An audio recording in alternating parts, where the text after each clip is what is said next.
The snowstorm howled across the rocky alien planet as sharp winds cut through the air like blades. Jack Grayson moved through the white fog slowly, his thick jacket barely holding back the freezing cold. His boots sank deep in the snow with every step. But he kept going, eyes sharp, breath heavy. He wasn't supposed to be here. His ship had crashed 3 days ago during a supply run. Now he was stranded, alone, with only a weak signal beacon and a heating pod. The planet was wild, full of strange sounds and things that moved just out of sight. But today something was different. Jack saw something ahead, 2 shapes lying in the snow. Small and still. He thought maybe they were dead animals, but when he got closer, his heart jumped. They were girls, alien girls, thin, shaking. Their skin a light purple blue, barely covered in torn clothes. One looked older, maybe in her late teens, and the other was just a child. Their lips were blue, their hands curled tight around each other. He dropped to his knees and touched the older one's face. Cold as ice, her eyes fluttered open, then closed again. She was still alive, just barely. Without thinking, Jack unzipped his jacket. He wrapped it around both girls, then pulled them into his arms. Their bodies were so light, too light. Like they hadn't eaten in days, he carried them back to his shelter. Stumbling through the snowstorm with all his strength, inside the heating pod, the air was warm and dry. Jack placed them near the heat core. He covered them in all the blankets he had. The younger girl whimpered and curled into the older one's side. The older girl opened her eyes slowly and stared at Jack. Her eyes were silver, wide. Afraid, but curious. "It's okay," Jack said softly. "You're safe now, of course." They didn't understand his words, but maybe they understood his voice. She didn't speak. Just blinked slowly and pressed her sister closer. Jack gave them water, heated some soup. The older one sniffed it. Then carefully fed her sister first. She didn't eat for herself until the little one finished. Jack watched them with quiet awe. Who were they? Where did they come from? How did they survive in this storm? They looked too weak to walk, too scared to speak, but they were alive. And that meant hope. Hours passed, the storm outside got worse. Jack sat near the entrance with a blaster in hand. He had seen creatures in the snow, tall, hungry things with glowing eyes. He didn't trust this planet. He didn't trust anything except the heat and his own instincts. Late at night, Jack heard something, a soft cry, a whisper. He turned and saw the younger girl shaking badly, like she was having a nightmare. The older sister tried to calm her, whispering strange words in a soft alien language. Jack moved closer and gently touched the girl's shoulder. She gasped and looked at him, wide-eyed. Then she did something unexpected. She reached out and grabbed his sleeve. Her small hand was trembling, but she didn't let go. Jack stayed there beside her, letting her hold on until she finally slept again. That moment changed everything. They had started to trust him. Just a little, but it was enough. Then came the sound, a low hum. Rising in the distance, Jack stood up, heart pounding. He opened the hatch slightly and peeked outside. Something flew above the trees, a drone. Small, fast, scanning the snow with red lights. It wasn't one of his.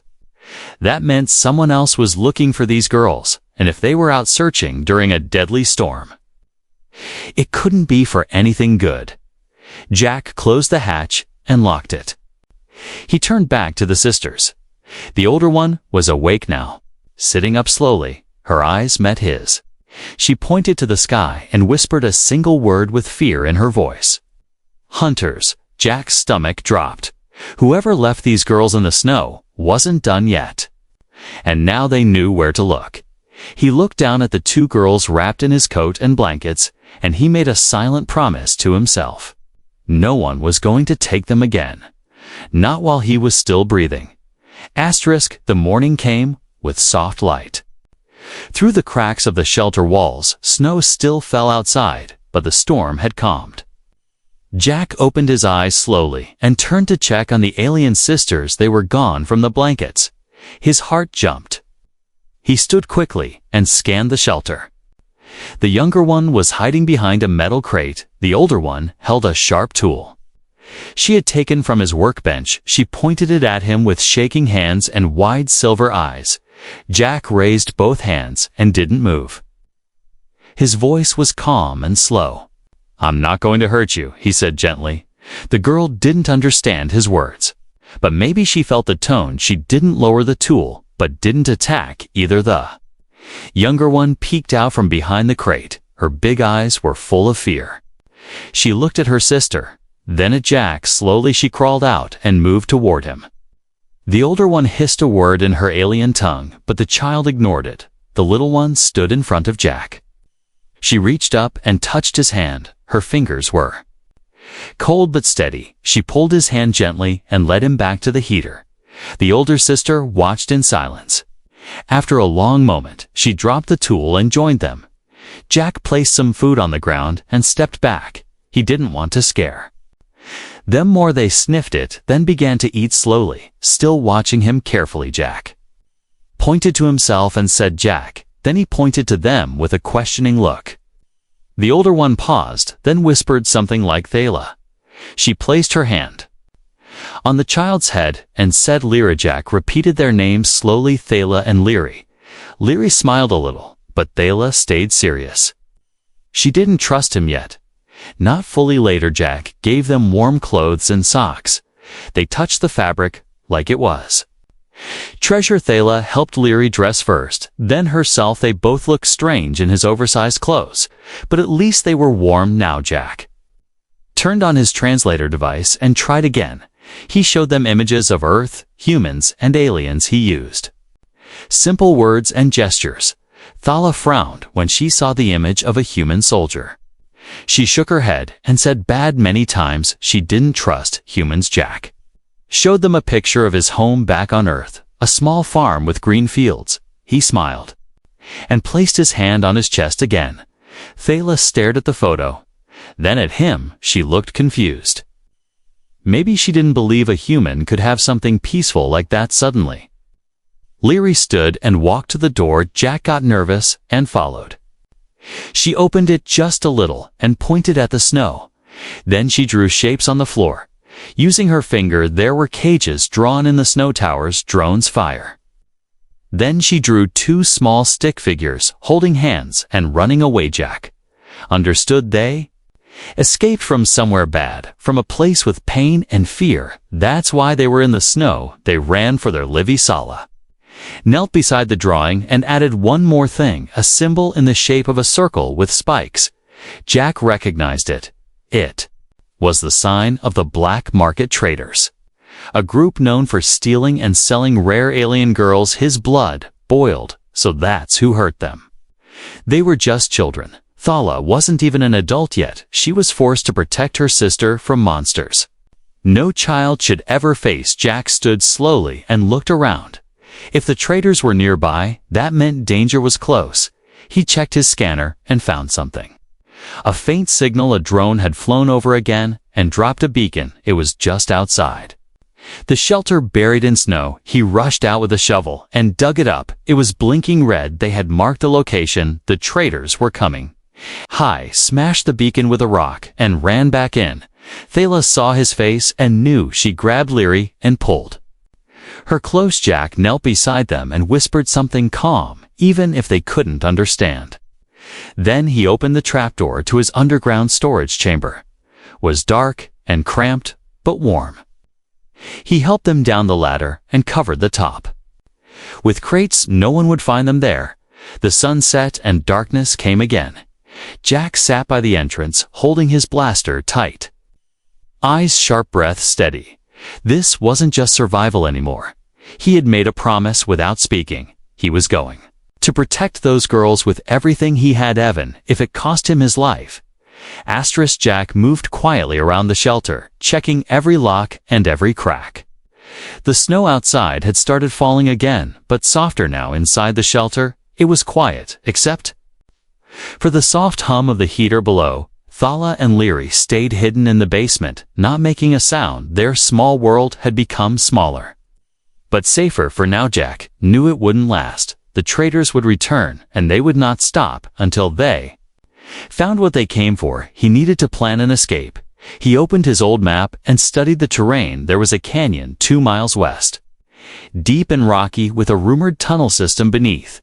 If he could get the girls there, they might find shelter or even an exit path toward the old landing field. He climbed down to the basement where the girls sat huddled together.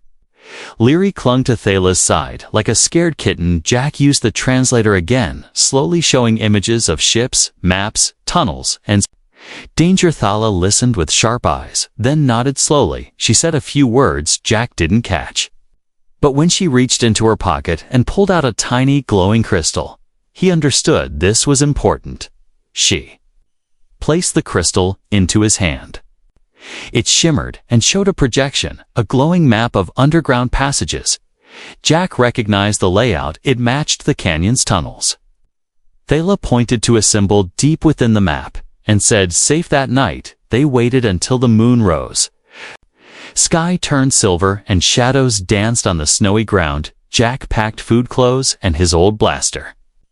He wrapped the girls in dark cloth to hide their glow in the night. Then they slipped out through the back path behind the hill. They moved fast, but careful. The snow crunched under their feet like whispers. Leary held Jack's hand while Thala kept looking back. Her eyes never stopped scanning the sky. She had been hunted too long to ever relax halfway. Through the canyon, a strange noise echoed, a clicking metallic sound. Jack froze and pulled the girls. Behind a rock, a black drone hovered above the ridge, scanning the ground with red beams. They held their breath as the beam swept past them by inches. Then the drone flew away into the distance. Thala looked at Jack and whispered, "Safe for now." They hurried into the canyon, deeper and deeper. Finally they found an entrance, covered in stone and moss. Thala tapped a sequence on the wall with the crystal. A soft vibration followed, and the wall slid open. Inside was dark and cold. Jack lit a small light and led the way. The tunnel was tight but dry. Symbols lined the walls in strange glowing ink. Leary touched one, and it pulsed warmly under her fingers. They walked for hours, sometimes crawling, sometimes squeezing through cracks. Then the path opened into a wide underground chamber. Jack's light revealed rusted cages, chains, and torn fabric. Thala stood frozen, her body shaking. This was no escape tunnel. This was where they had been. Held, Leary ran to a corner and sat down, hugging her knees. Thala dropped to the ground and stared at the metal cuffs still hanging from the wall. Jack knelt beside her and placed a hand on her shoulder. He didn't speak. He didn't need to. Something caught his eye. In the center of the chamber was a small pedestal. On it lay a strange key, glowing with faint blue light. Jack reached for it. The moment he touched it, the floor shook. Lights flickered, metal shifted, and a hidden door opened at the far end of the chamber. Thala gasped and stood quickly. She pulled Leary to her feet and said something fast in her language. Jack led them to the open door. It revealed a hidden docking bay with a small but intact ship. Covered in dust but functional, he checked the controls still working before he could say anything. A new sound filled the air, a high-pitched alarm. A signal had been triggered. They had been found. Against Jack grabbed the girls and rushed into the ship. Thala helped Leary into a seat and strapped her in.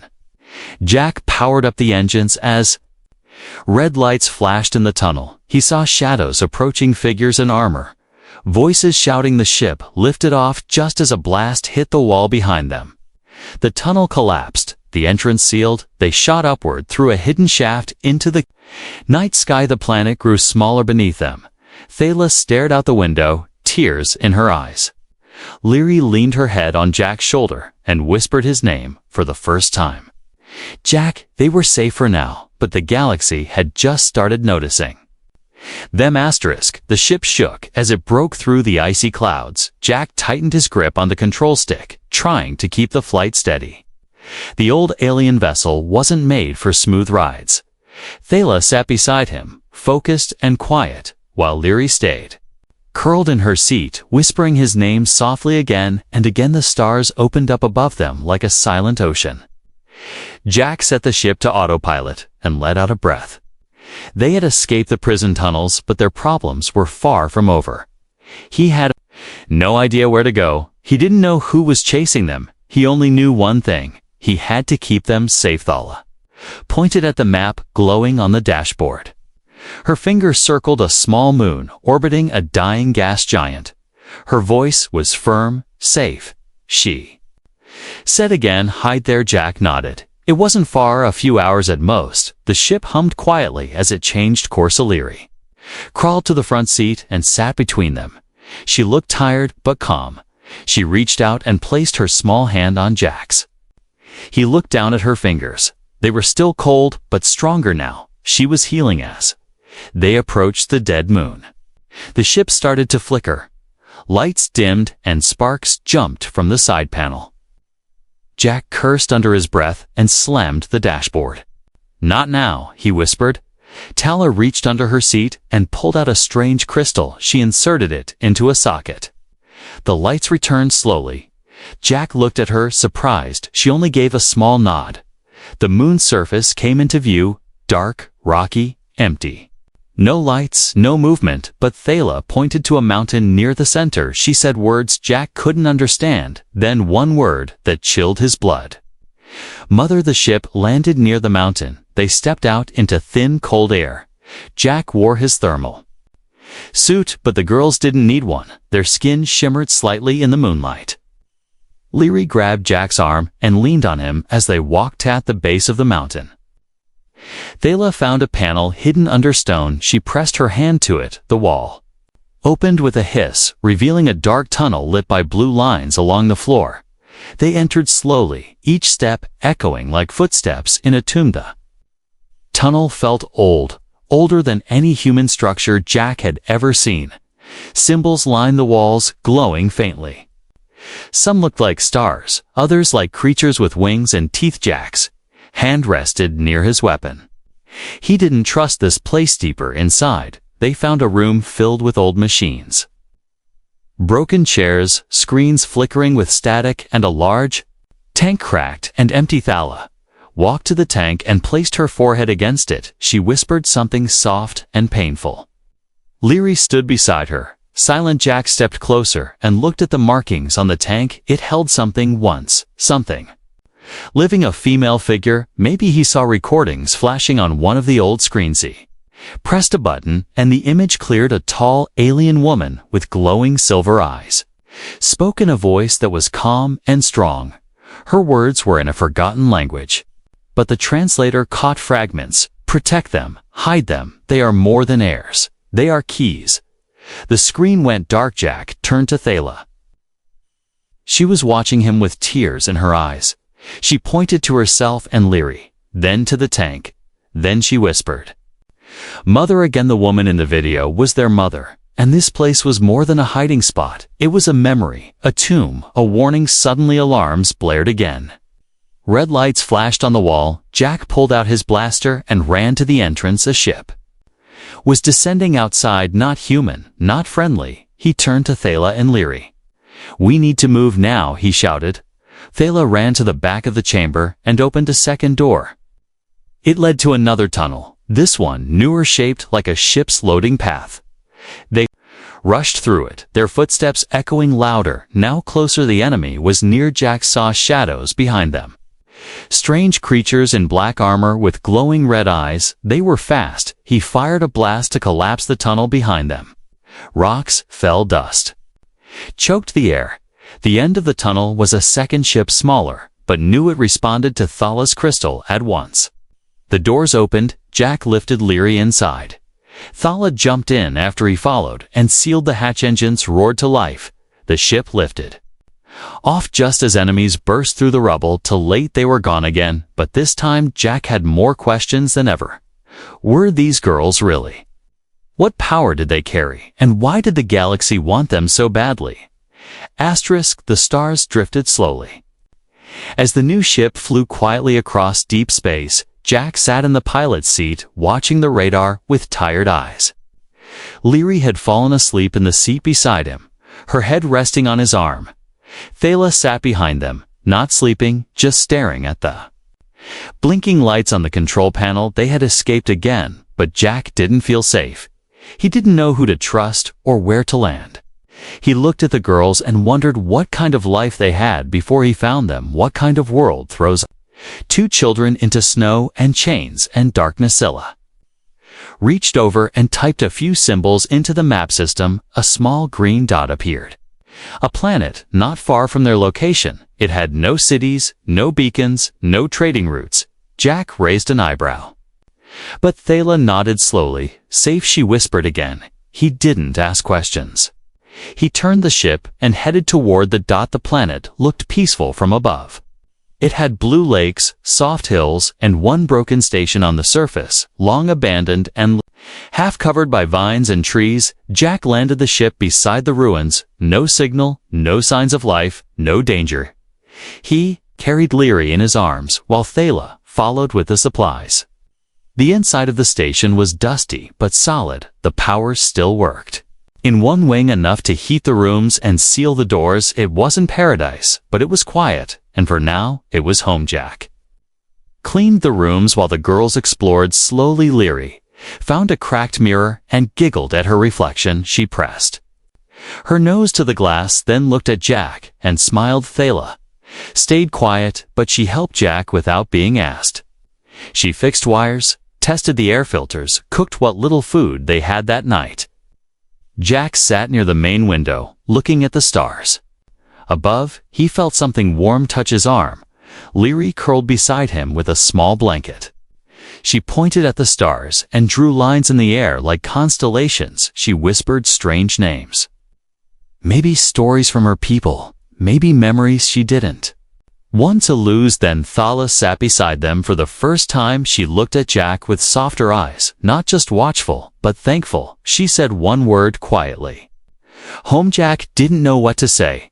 He just nodded. For days they stayed hidden on that quiet world. Jack fixed the broken comms panel, but made sure it stayed on receive. Only he didn't want to send any signals out. Not yet. Leary grew stronger. She laughed more. She learned his name fully and said it often. Sometimes she drew pictures of him and her and Thala holding hands under a warm sun. Thala changed to she watched him closely. She studied everything he did. When he was fixing a pipe, she was there handing tools. When he cooked, she tasted first, checking for poison. Not because she thought he would hurt them, but because old habits die hard when you come from pain. One evening, Jack returned from outside carrying firewood. He walked into the main room and froze. Leary was wearing a long white dress she had found in a storage box. Too big for her, but tight at the waist. She twirled once, then ran to him. Laughing behind her stood Thala, wearing a long jacket with strange patterns. It was clearly from her people. She looked proud and calm. Jack smiled. They looked like they belonged here, like a family. Then the alarm beeped. Jack rushed to the panel and checked the screen. A signal, one small ship entering orbit, not registered. Not civilian, unknown code. He turned to Thala. Her face had gone pale. She stepped beside him and read the alien symbols blinking on the screen. She whispered, "They found you." Jack frowned. Methala nodded slowly. "They're not here for us. They're here for you." Jack stared at her, his mind racing. Why would someone come for him? He was just a mechanic.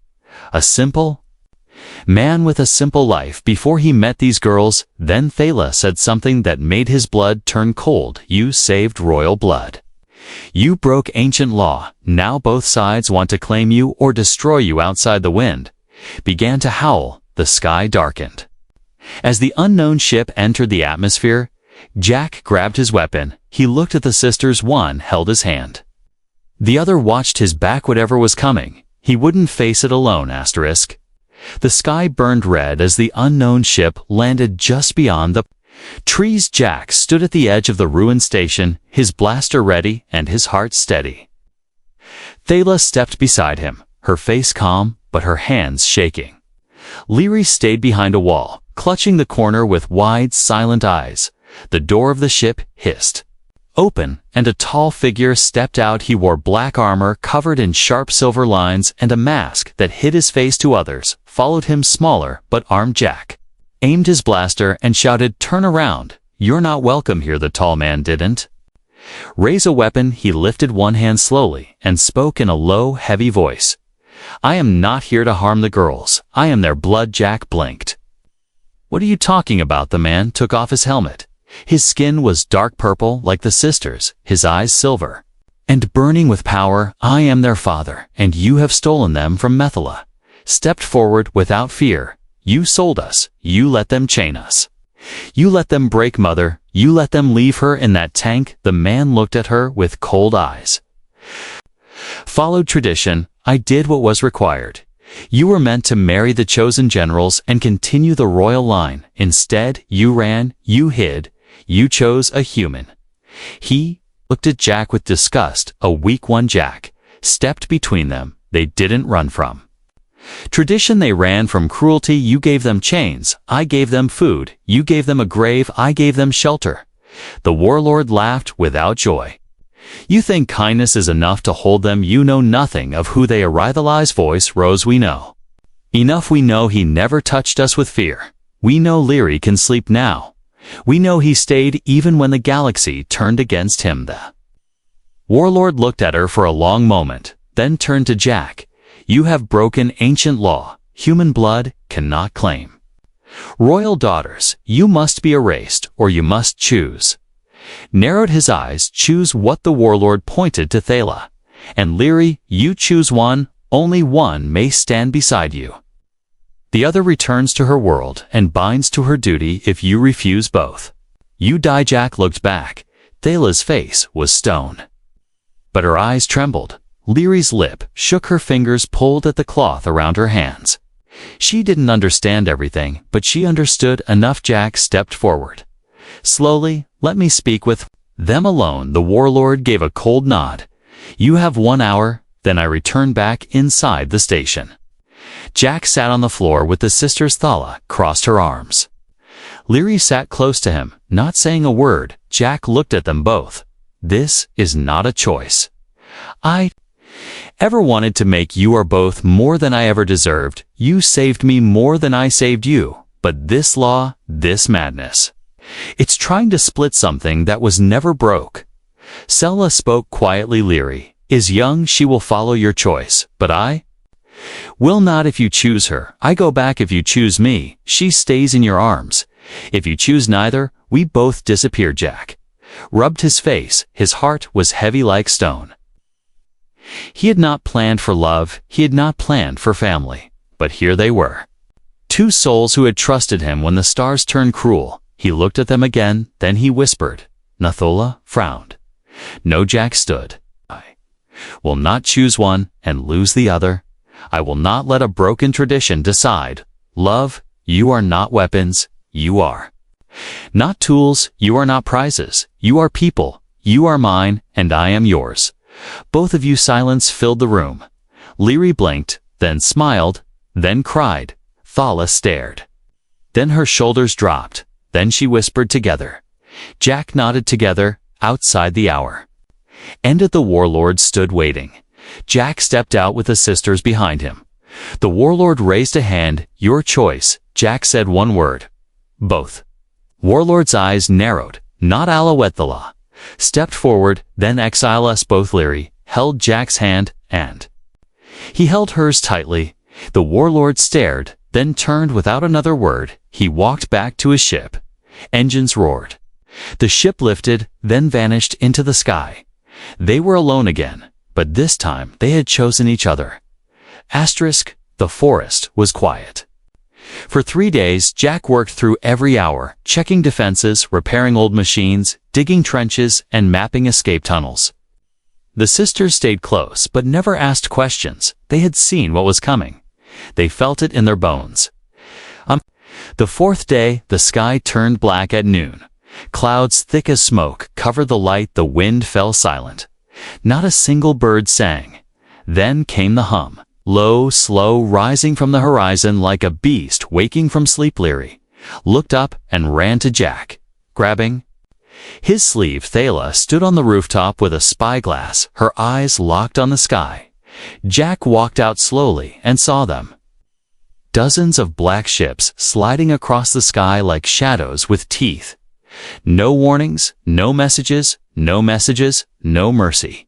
She said nothing. She just nodded once, then disappeared into the basement to wake the systems below. Jack had one advantage.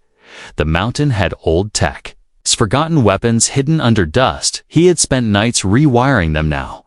It was time to test them. The ships landed in a circle around the forest. Soldiers in dark armor marched forward. No banners, no flags. Only Deathjack stood at the gate wearing armor stitched from alien metal and human steel. He held a rifle in one hand and a blade in the other. His back burned from the weight, but he didn't bend. The first wave came fast. He fired the moment he saw them. Blue light ripped across the trees, cutting through armor. He moved like water, sharp, silent, brutal. One soldier got close. Too close. Jack dropped his rifle and grabbed the blade. One strike, one breath. One fall. Thala activated the outer wall shields. Burst alive, covering the ruins in a dome of electric fire. Leary dragged supplies to the edge, hiding them behind rocks, just like Jack showed Hertha. Second wave came stronger, heavier, flamethrowers, explosives, jets in the sky. Jack jumped from cover to cover. The earth shook under him. His hands bled. His body burned, but he didn't fall. He was not just a man anymore. He was a line drawn in fire between evil and the only good he had left. La joined him on the field. She moved with grace and fury. Energy blasts from her hands lit the sky. She shouted words in her language, calling down light from old machines above. Leary stayed hidden until one soldier broke through the wall. She screamed and threw a flare, blinding the intruder. For a second, Jack arrived just in time. He didn't speak, he just held her close, then turned to face the next wave. The battle lasted until stars rose again, bodies covered. The field smoke filled the trees, the forest burned on one side, but the mountain still stood. Jack fell to his knees, blood soaked his shirt. His breath came sharp, but he smiled. He had lived, they had lived. The Thala dropped beside him, her hands shaking. She pressed them to his wounds, whispering something ancient, something soft. His pain faded, his eyes cleared. Leary ran from the ruins and threw herself into his arms. He held them both, not as strangers, not as saviors, but as something new. A light blinked on the radar, a new signal, not enemy, not ally, unknown. Jack stood. We're not done yet. The sky above shimmered. A massive ship broke through the clouds. Sleek, golden etched, with the symbols of ancient blood. Nestala looked up, her face changed. She whispered, "Mother, the war had only been the beginning. Now came truth. Now came the answers, buried in stars and silence."